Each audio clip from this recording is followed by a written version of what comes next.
Welcome once again to Syntax Error, your pretentious, philosophical, pedantic podcast ostensibly about video gaming and related topics therein. Warning, this podcast contains spoilers, mature content, and language. Viewer discretion is advised. Hello, welcome back to a very special episode of Syntax Error. I, of course, remain Scott Thurlow, and behind the engineering board is Chris Morgan.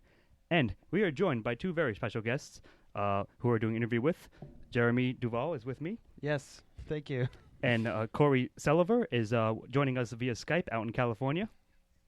Yeah, nice to see you guys. Welcome. So, we're going to talk to you guys. These two guys have basically indie developed a game unto themselves, which is called Zorbit's Obits. You can check it out right now. It is available for... Well, I can chime in there. It's on itch.io and also available on Game Jolt. So check it out there. For Windows. Yep. Right. Indeed. So we're going to talk to you guys about your small company. It's basically you guys are the entire studio, and you're called HappyRock Studios. Is that correct? Yes. Oh yeah, that's all us. right. All right. So why don't you tell us about before going to this, the information they listed on their sort of info about themselves is that they had no prior experience making a game, and they've now made one, produced one. It's now freely available. So I'm interested in asking you guys. Why did you decide to make a game? What was your inspiration to make a video game at all? Well, I guess I'll kind of kick it off.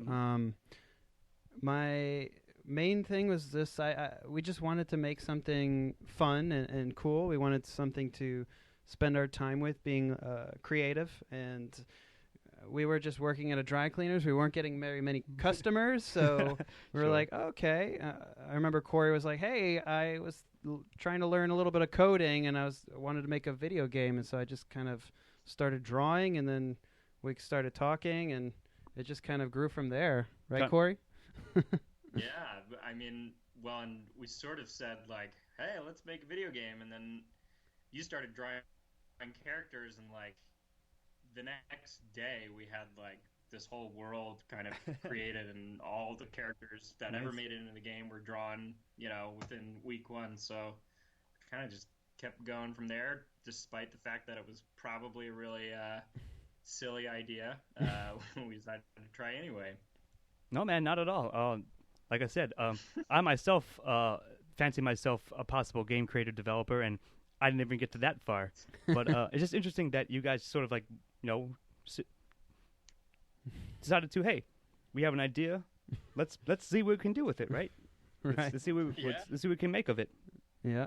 So, given that, sort of leads me into who does what on the game, who developed it. So, from what I gathered, Jeremie, you did a lot of the artwork, like sort of the design. Right. So, how did it come about? Like, did you guys decide, okay, I'll take this? Like, Corey, you're going to do this part, or I'm gonna cover this, or how did that work out? Well, for sure, for Corey, Corey's very, very skilled in many kind of aspects, and Corey did the website, the coding, and that sort of thing. All the things that I did not know how to do Sure. was obviously something I didn't do. But I'm very art specific, so I definitely spend the time drawing. That was pretty clear that I would do the animation and the design, and Corey just kind of took it off and ran with it, and yeah.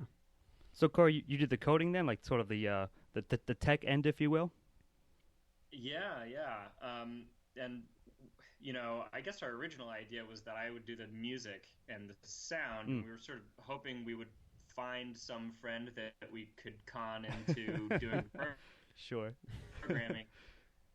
And very unsurprisingly, nobody took us up on the offer, so I kind of just decided to try it myself, and that's why, or part of the reason why it took us 6 years to do it was because I started not knowing how to program, and taught myself, and so it was a big challenge that I wasn't expecting to do, but really glad that I ended up doing that. So, sure.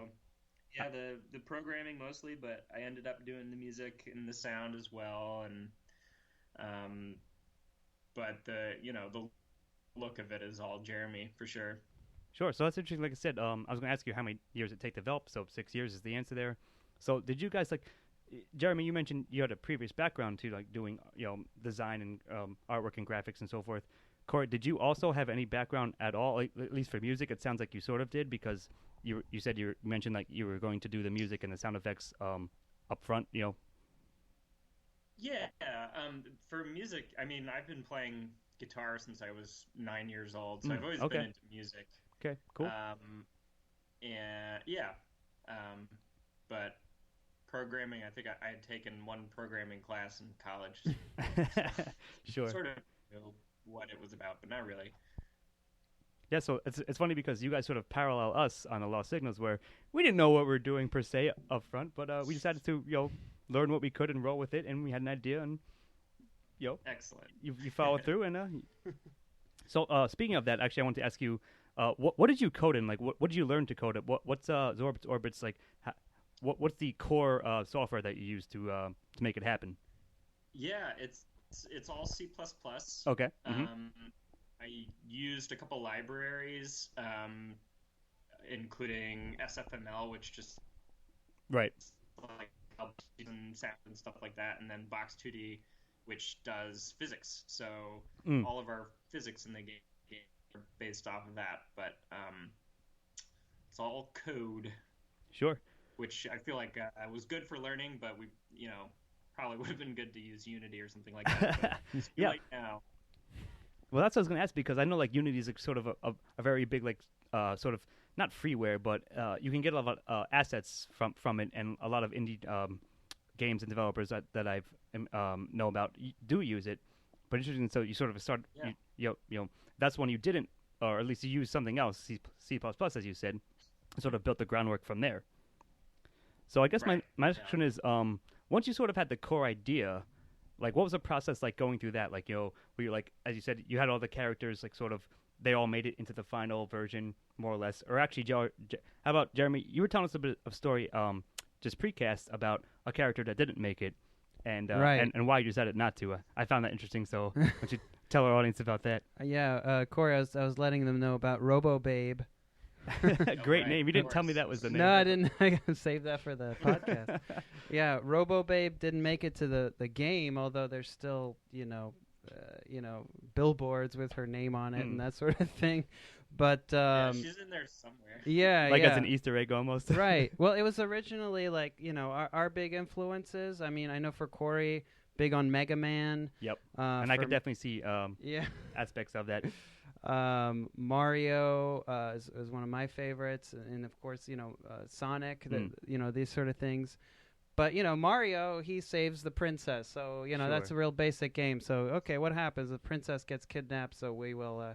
That's why the character's doing that, and that was originally kind of what ended up being like the driving force of why our character's going through, kind of shooting all these aliens. But I don't know, it just sounded a little bit too old-fashioned. I think girls could take care of themselves, and we didn't want the whole kind of trite, hero going after to save the you've female. seen that before, and that was fine back in the day. But I hear you. Sure. So interesting. So now you're just fighting aliens because they're aliens, basically. Yeah, I mean, exactly. And, like, you don't need a reason, really. Yeah. Like, right? Like, even beyond the rescue the princess, like, hey, fight aliens, and that's kind of all the the impetus you sort of need for, at least in terms of games, and I can certainly get behind that. So, right. yeah. So I guess my next question would be, when you guys as you were developing it, did you find it like that it was more coming to you more naturally as you learned it, or like how many iterations? I guess like did you have like a what's the big difference between the finished product and what you guys were like sort of laying out as you went along?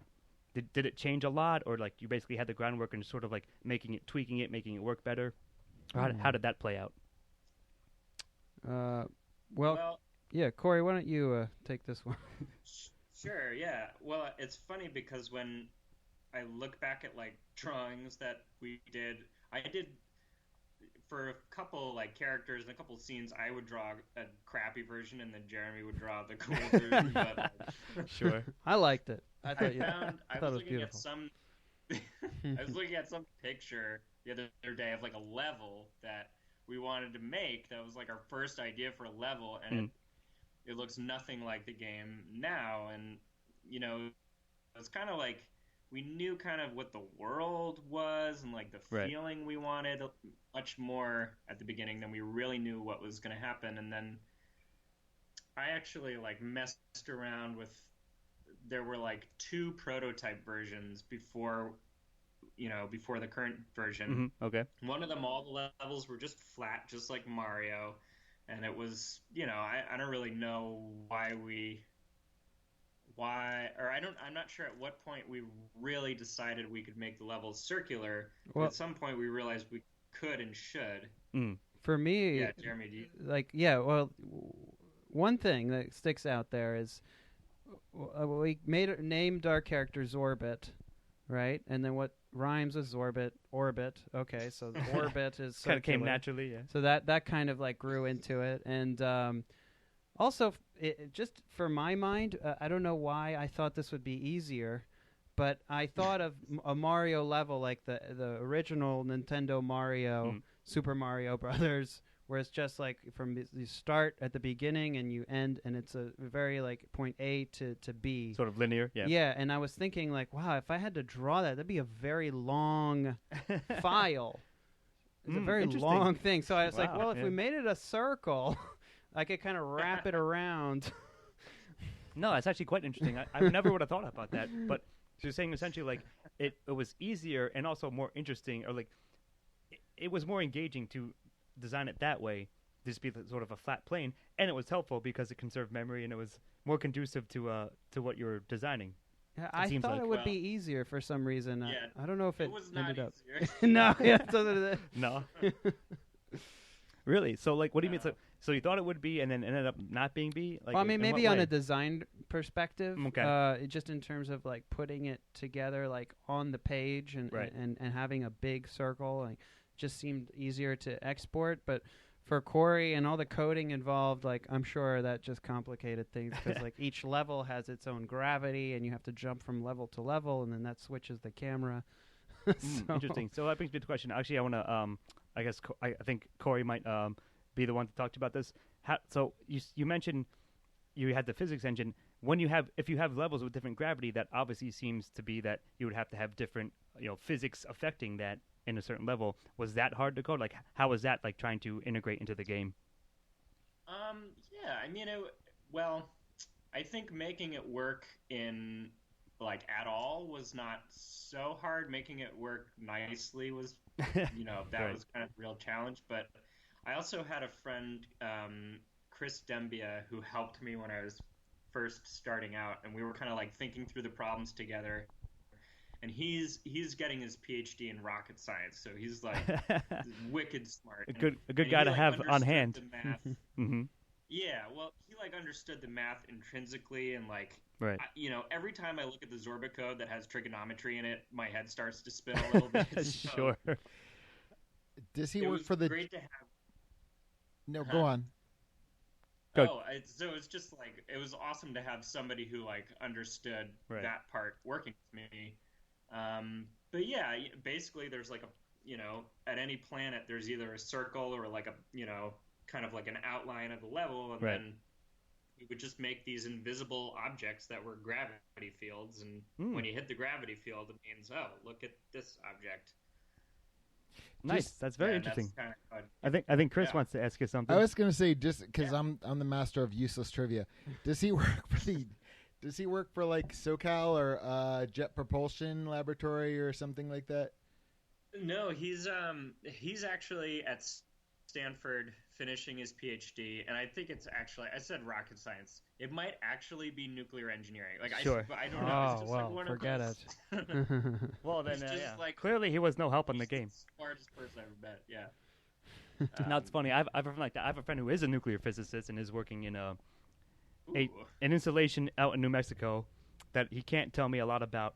So regardless, though, but Right. I certainly see the helpful aspect of having a person like that on hand to help you with things like that, especially as you guys mentioned, given that you're not, it wasn't your number one, go-to thing. Sure. Right. So I actually want to ask you guys about, again, sort of paralleling to us. You decided to have a studio.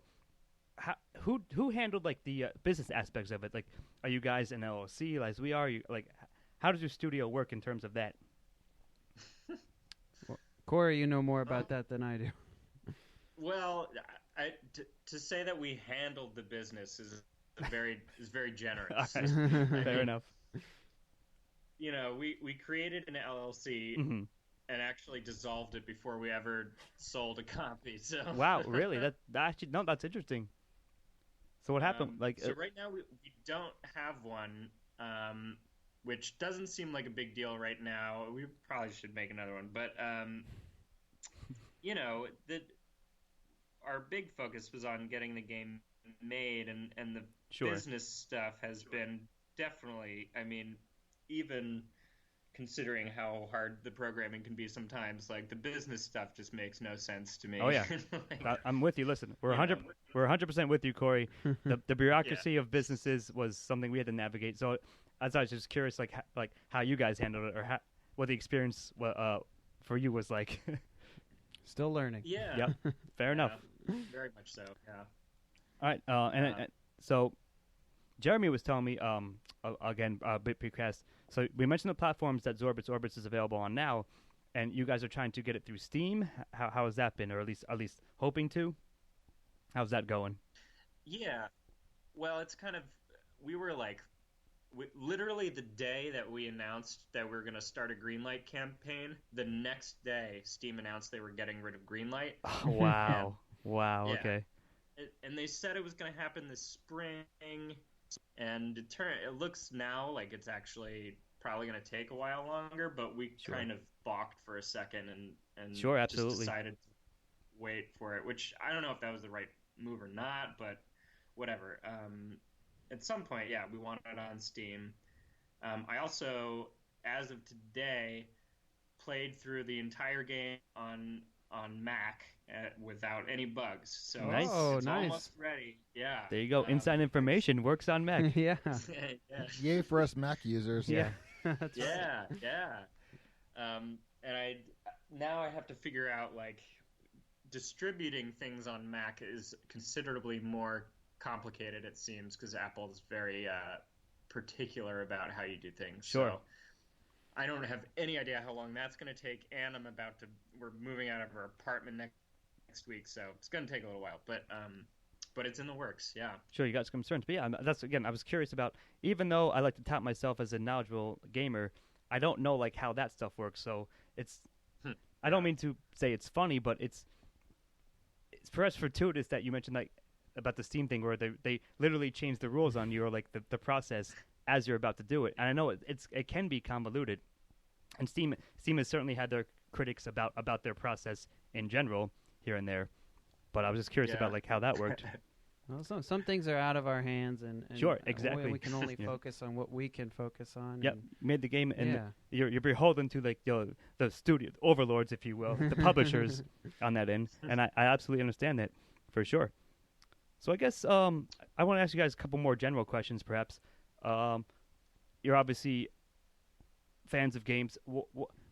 Aside from like the ones you mentioned, what were other games that you like either classic games or games you recently played that were sort of like inspired you, or sort of perhaps like got you an idea to go into this? You want to go ahead, Jared? Yeah, I mean, games. Again, I'm more of a casual gamer. You know, okay, I love video games. I love like what they do. I love that it's an interactive medium. I love the Arkham games. That's like one of my favorite. Nice. Okay, good call. Video games. Chris is also nodding along. Yeah, can't go wrong. They're so well made. But I mean, there's no Arkham stuff in our game or anything. Sure, it's more kind of I just I just kind of want to get your sensibilities. Yeah, like again, like I know I said it earlier, but it's all about, for me, just something real basic. You pick up and play, like anybody of any age can play something like a Mario. where like that's how I grew up on, like in the classic two-dimensional Very Mario. accessible, if you will. Yeah. So for me, that it's just something very basic, but fun, I think, is the aspect. I agree. How about you, Corey? You got anything specific, or at least inspirations from back in the day? Yeah, well, certainly for Zorbit, I mean, like, Sonic the Hedgehog is big in terms of how the game feels. Yep. But also, Toe Jam and Earl for nice. the soundtrack. Good one. Yeah, good call, man. Just one of my favorites. And, yeah, I mean, lots of, I think Zorbit, one of our ideas was to combine a lot of the stuff we liked from old school games, but absolutely put a twist on it. And Mario Galaxy is not an old school game, but ended up being a huge influence. And I played through Mario Galaxy 1 and 2 a couple times each during just because they're so well made and they have ideas for every level, and kind of made me feel bad about Zorbit a lot, but it was really important to see that. And then right now I'm still coming down off of Breath of the Wild. Nice. All right, that's fair. Probably, yeah. It's just so good.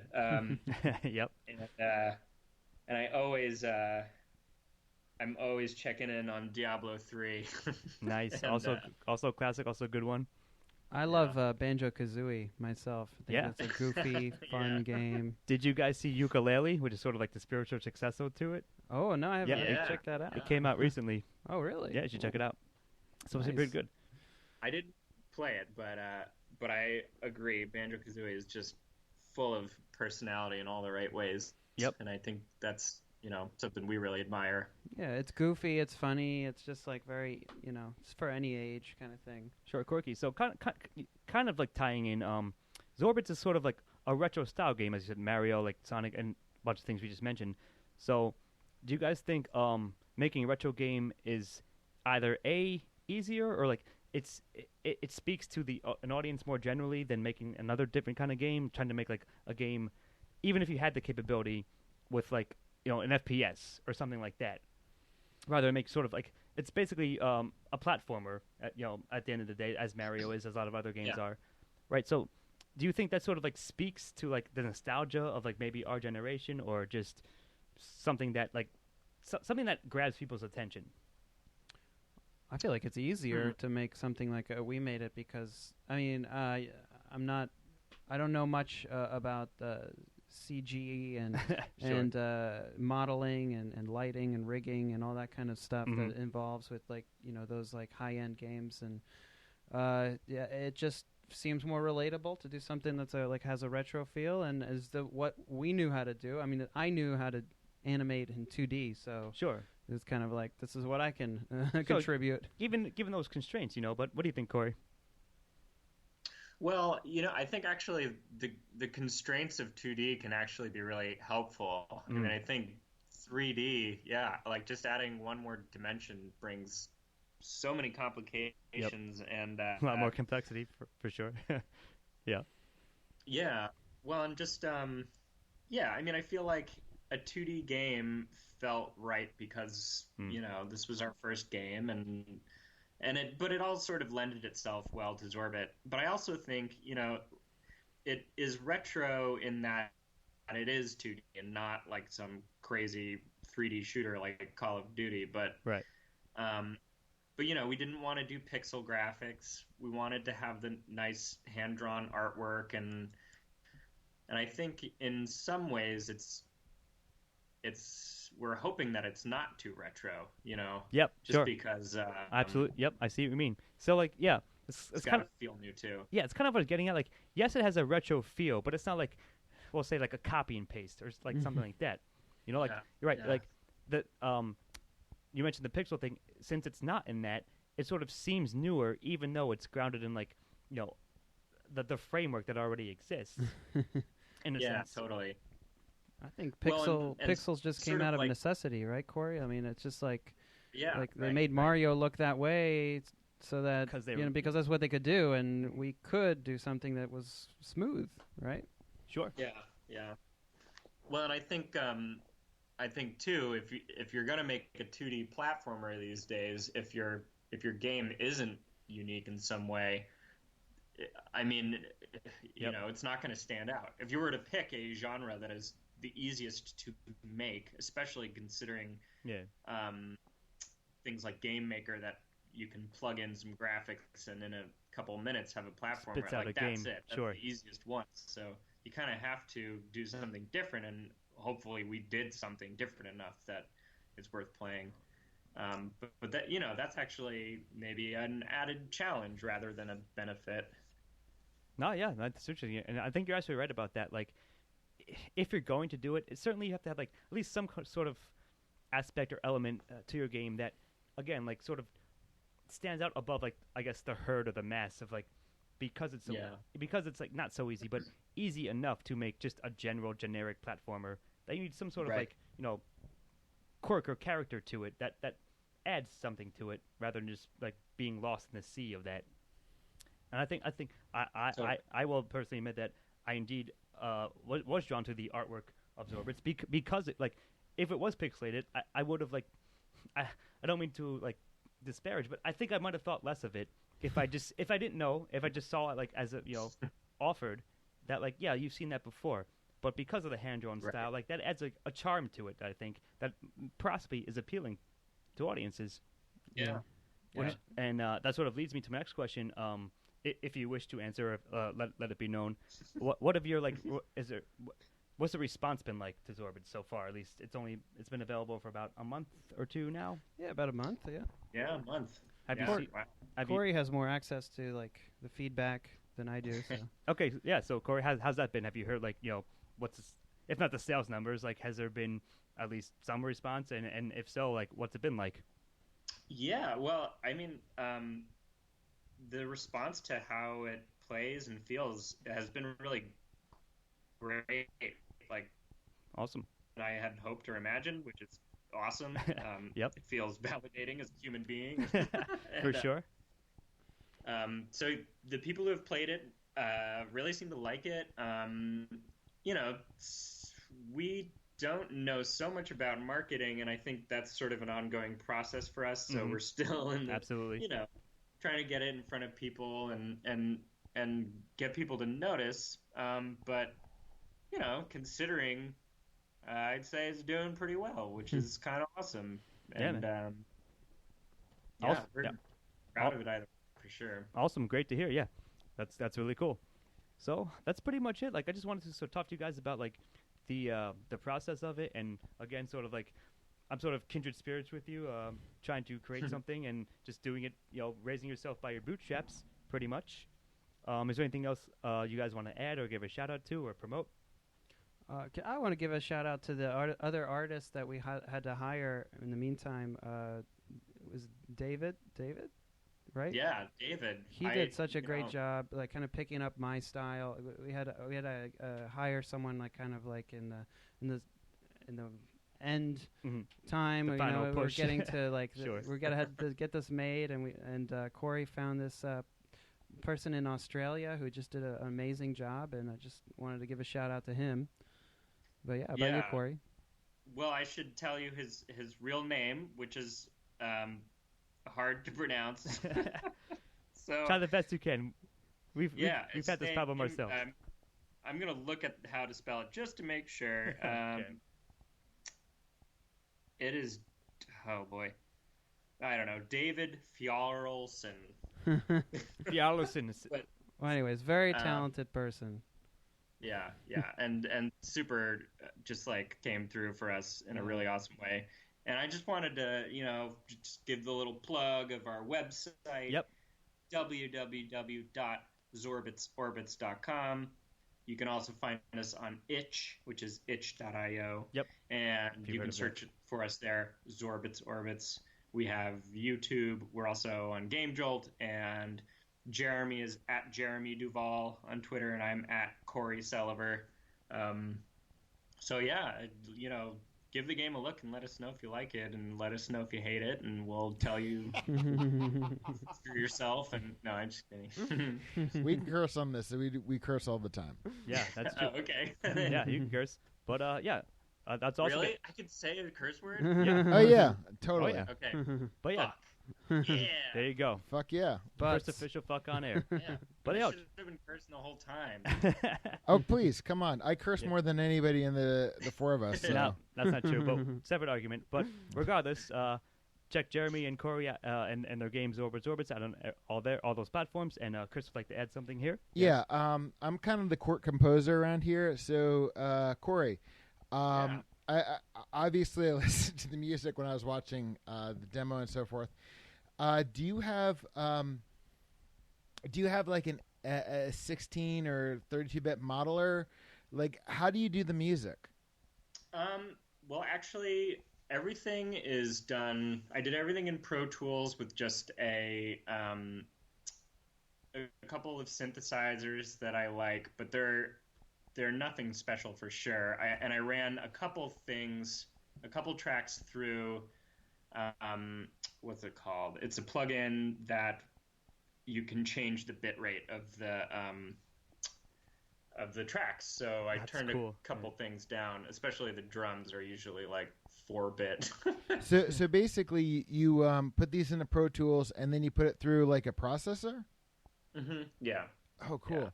The geek part of me wants to know what synthesizers Chris you is got. geeking out over music, and I that's have perfectly to. cool.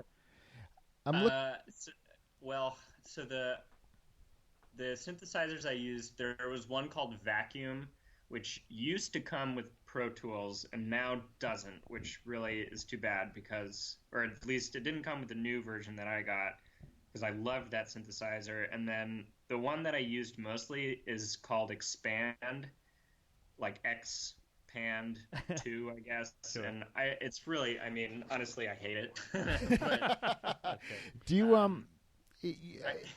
go on, please? well, I have this running list, this document on Google Docs of like things I wish I had known, Sure. before I started Zorbit. We hear ya. Number 1 is fuck Pro Tools. Number 2 is fuck Pro Tools. Wow. So, I use Pro So, Tools in college, and I'm using Logic right now. Not a plug Yeah. to Apple. So basically, it sounds like, are you playing your guitar through that, or do you actually have a keyboard, or? yeah, just a little MIDI keyboard. I guess, I mean, I record other music with my guitar, but nothing for Zorbit. Yeah. Yeah. It's pretty, I mean, I kind of know how Pro Tools works. I seriously just I hear the music and I try to make it happen in Pro Tools. And actually a friend of mine, Slim, mastered some of the tracks for me to help me out because I didn't really know what I was doing with that. So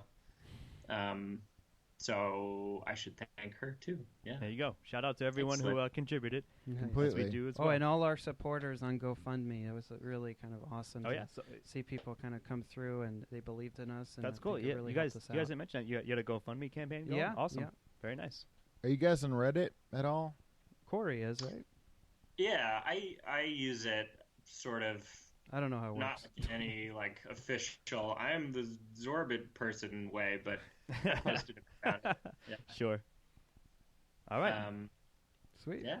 Very nice, guys. All right. Awesome. Anything else? Like I said, any other last final thoughts? I could sit here and talk Shout-outs? music tech Yes. for like the next We might have to hour, do so I another. We won't. might have to do an interview with you guys about that later on. But for now, thank you guys so much for joining us. We've been here with Jeremy Duval and Corey Selover, who have made Zorbits Orbits. You can check it out, as they said, at zorbitsorbits.com and on Game Jolt and also on Itch.io and perhaps on other platforms as well, coming sometime very soon. Someday. Yeah, we will see. Yeah. Thanks for Thank having you us. guys so Yep. much. Really appreciate it. Yep, anytime. So Come back. I've been Oh, Scott. we'd love to. Yeah. Yep. We'll have you back on when you become huge, of course. Remember us when the game blows Oh up. yeah. Or I'll Yeah. put out a music show, and you and I can sit there Yeah. and bore everybody. Well, those Anytime. Those have been our awesome guests, and I've been Scott Thurlow, joined by Chris Morgan.